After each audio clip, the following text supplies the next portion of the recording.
نمیخوام زیاده روی کنم ولی شاید یکی از بهترین سریال‌های تاریخ شروع شده باشه.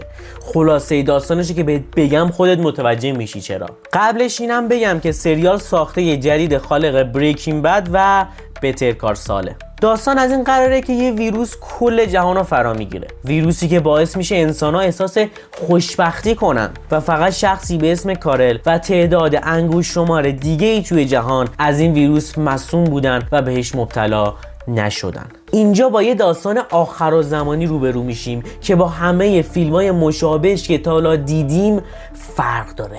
Rest assured, Carol, we will figure out what makes you different. Figure it out, why? So you can join us.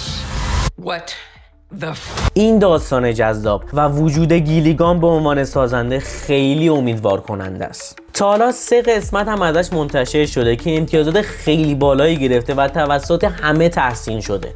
اسم سریال هم هست پلوریبوس.